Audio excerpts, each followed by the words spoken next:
Hello students, बेटा last class में हमने पढ़ा था discoveries of plant growth regulators. किस तरह से आपके प्लांट ग्रोथ रेगुलेटर्स की डिस्कवरी हुई है ये हमने देखा था। चलिए अब हम नेक्स्ट टॉपिक देखते हैं, physiological effects of plant growth regulators. जो ये हमारे फाइटो हॉर्मोन्स हैं, इनके फिजियोलॉजिकल इफ़ेक्ट्स के बारे में हम देखते हैं। चलिए देखते हैं। Auxin auxin was first isolated from human urine. The term auxin is applied to the indole 3-acetic acid and to other natural and synthetic compounds having certain growth regulating properties. So जो auxin है, ये Greek word auxin, इसका मतलब है to grow, means grow करना। तो सबसे पहले ऑक्सिन को किसने डिस्कवर किया था, किसने आइसोलेट किया था? इसको आइसोलेट किया था ह्यूमन यूरिन से।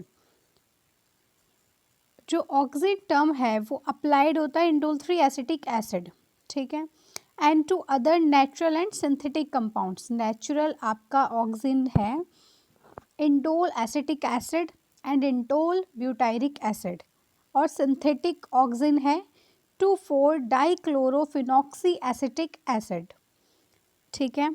ये आपके नेचुरल और सिंथेटिक ऑक्सिन के नाम हैं। So having certain growth regulating properties, इनके पास क्या होता है, ग्रोथ रेगुलेटिंग प्रॉपर्टीज़ होती हैं। जैसे हमने देखा था कि जो ऑक्सिन होता है ये कंप्लीट आपके कॉल्यूप्टाइल को बेंड करवाता है, जिसकी वजह से सेल जो है वो इलोंगेट होती है और लेंथ हमारे इंक्रीज होती है। They are generally produce by the growing apex of the stems and roots. ये कहाँ पर प्रोड्यूस होता है? ये आपका जो स्टेम्स और रूट्स होते हैं इनके एपिक्स पर होता है। इनका जो ऊपर पॉइंट होता है स्टेम और रूट्स का, वहाँ पर ये प्रोड्यूस किया जाता है एपिक्स के थ्रू। From where they migrate to the region of their action. तो ये कहाँ माइग्रेट होता है? इसका एक्शन क्या है कि लाइट जब हमारे शूट पर पड़ती है तो वो बेंड करता है टूवर्ड्स द लाइट। तो लाइट के अपोजिट जो पार्ट है, डार्क पार्ट में हमारा ऑक्सिन माइग्रेट करता है। Auxin like indole acetic acid and indole butyric acid have been isolated from plant से इनको आइसोलेट किया गया था। Naphthalene acetic acid and 2,4 dichlorophenoxy acetic acid, ये क्या है, हमारे सिंथेटिक ऑक्सिन हैं। All these auxin have been used extensively in agriculture and horticulture practice. तो एग्रीकल्चर और हॉर्टिकल्चर में हमारे ऑक्सिन का यूज़ होता है। They help to initiate rooting in stem cutting and application widely use for plant propagation. तो plant propagation में हम क्या देखते हैं कि एक प्लांट से स्टेम को लेकर उसको अगर हम ग्रो करवाते हैं तो हमें कंप्लीट प्लांट देखने को मिलता है, लेकिन एक स्टेम से अगर प्लांट को ग्रो करवाना है तो उसमें टाइम लगता है। फॉर एग्जांपल हम गार्डन रोजेस जो ग्रो कराते हैं वो इस मेथड के थ्रू कराते हैं, वेजिटेटिव प्रोपोगेशन के थ्रू, तो इसमें लगता है टाइम। लेकिन जब आप ऑक्सिन उसके ऊपर स्प्रेड करा देते हैं तो आपका जो प्लांट है वो जल्दी ग्रो हो जाता है, आपके जो रोजेस हैं वो जल्दी ग्रो हो जाते हैं। Auxin promote flowering. Example in pineapples. They help to prevent fruits and leaf drop at early stages, but promote the abscission of older mature leaves and fruits.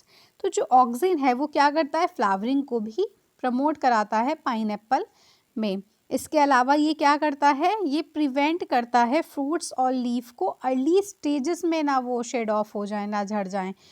और ये प्रमोट करता है abscission of older mature leaves and fruits, मतलब जो older leaf वगैरह होती हैं, fruits होते हैं, उनको शेड ऑफ करा देता है कि वो झड़ जाते हैं।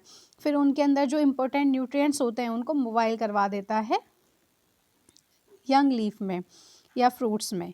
लेकिन जो यंग आपके लीफ होते हैं, फ्रूट्स होते हैं, अर्ली स्टेजेस में वो शेड ऑफ ना हो जाए उसको प्रिवेंट करता है। In most higher plants, the growing apical bud inhibit the growth of the lateral buds. A phenomena is called apical dominance. तो हायर प्लांट्स में हमें क्या देखने को मिलता है कि मीन्स जो एपिकल बर्ड होती है, हमारा जो ऑक्सिन होता है ये क्या करवाता है, एपिकल बर्ड की ग्रोथ करवाता है, ठीक है। ये शूट अपेक्स या रूट अपेक्स, इनकी ग्रोथ करवाता है। तो इसकी वजह से क्या होता है, लेटरल ग्रोथ इनहिबिट हो जाती है, गिर्द जो है वो नहीं अच्छे से इंक्रीज़ हो पाती है, लेंथ अच्छे से इंक्रीज़ हो जाती है। तो इस फिनोमेना को एपिकल डोमिनेंस बोलते हैं कि इससे क्या होता है, लेटरल जो बर्ड है उसकी ग्रोथ तो इनहिबिट हो रही है, लेकिन ग्रोथ प्रमोट किसकी हो रही है, एपिकल बर्ड की। ठीक है, एपिकल बर्ड की ग्रोथ को प्रमोट करता है और इनहिबिट करता है lateral bird. Lateral bird means axillary bud, axillary bud की ग्रोथ को इनहिबिट करता है, एपिकल बर्ड की ग्रोथ को प्रमोट करता है। इस फिनोमिना को हम क्या कहते हैं, apical dominance. So removal of shoot tips, decapitation usually result in the growth of lateral buds. It is widely applied in a tea plantation. Hedge making, can you explain why? तो जब हम decapitation कर देते हैं means हम shoot को ही cut कर दें। जो शूट टिप है, फॉर एग्जांपल ये आपकी शूट टिप है, इसको कट कर दिया जाए तो ये जो लेटरल ग्रोथ है ये इंक्रीज हो जाएगी और जो इसकी लेंथ बढ़ रही है वो डिक्रीज होने लगेगी। मीन्स गिर्द अच्छी हो जाएगी, लेटरल ग्रोथ अच्छी हो जाएगी जब हम इसकी जो शूट टिप होती है उसको कट कर देते हैं, क्योंकि शूट टिप में क्या होता है, आपके ऑक्सिन हार्मोन होता है जिसकी वजह से लेटरल ग्रोथ नहीं हो पाती। ये हमारी लेटरल ग्रोथ है, लेटरल ग्रोथ नहीं बढ़ पाती, तो इस वजह से हम टिप को कट कर देते हैं। तो टी प्लांटेशन में देखने को मिलता है कि हेज मेकिंग करवाई जाती है। तो हमें ये एक्सप्लेन करना है कैसे कि hedge making, can you explain why. तो टी प्लांटेशन में हम देखते हैं कि हेज मेकिंग का मतलब है गिर्थ को प्रमोट करना है, गिर्थ की ग्रोथ को प्रमोट करना है। गिर्थ मतलब लेटरल ग्रोथ को प्रमोट किया जाता है और टिप जो होती है शूट की उसको कट कर दिया जाता है, क्योंकि उसमें ऑक्सीजन है जिस वजह से सिर्फ लेंथ बढ़ रही है प्लांट की और उसकी गिर्थ नहीं बढ़ रही है। तो इसको हम हेज मेकिंग कहते हैं। Auxin also induce parthenocarpy.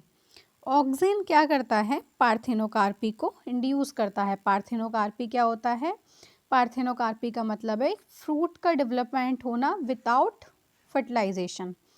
Without fertilisation हमारे फ्रूट का डेवलपमेंट होता है। एग्जाम्पल टोमेटोज, इसमें सीड का प्रोडक्शन बहुत कम देखने को मिलता है। मीन्स सीड का फर्टिलाइजेशन नहीं हुआ है और उससे पहले ही आपका फ्रूट बन जाना। जैसे ओवरी है, ओवरी में अगर हम ऑक्सिन को स्प्रेड करवा देते हैं तो आपका फ्रूट्स बन जाते हैं विदाउट फर्टिलाइजेशन, हमारे फ्रूट्स का बनना। सीड इसमें बहुत कम हमें देखने को मिलते हैं। टोमेटोज़ की कुछ स्पीशीज़ ऐसी होती हैं जो कि सीडलेस होती हैं, वो इसी मेथड से बनते हैं। फॉर एग्जांपल आपकी ऑरिगॉन, चेरी एंड गोल्डन नजेट, जो ये स्पीशीज़ हैं ये मोस्टली सीडलेस होती हैं। They are widely used as herbicides. 2,4-D, widely used to kill dicotyledons weeds, does not affect mature monocotyledons plant. इसका क्या मतलब है, हम इस 2,4-D जो सिंथेटिक ऑक्सिन है इसको एज ए हर्बिसाइड यूज़ करते हैं। किसके लिए, वीड्स के लिए। वीड क्या होते हैं, जो अनवांटेड ग्रासेस हमारे डिज़ायर्स प्लांट के आसपास जो ग्रो कर जाते हैं, उनको हम चाहते हैं कि ये जो वीड्स हैं ये यहाँ से रिमूव हो जाएं, क्योंकि वो हमारा जो प्लांट है उनका न्यूट्रिशन ले लेते हैं, जिसकी वजह से हमारे डिज़ायर्ड प्लांट ग्रो नहीं कर पाते।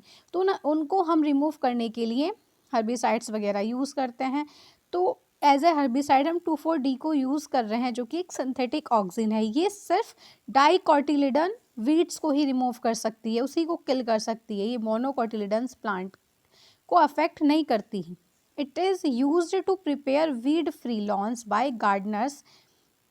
ठीक है, वीड फ्री लॉन्स बनाने के लिए गार्डनर्स इसको यूज़ करते हैं। Auxin also control xylem differentiation and helps in cell division. तो जो जाइलम में जो भी उसका फंक्शन होता है, जाइलम का क्या फंक्शन है, वाटर को ट्रांसपोर्ट करना। ठीक है, ये इसका फंक्शन है।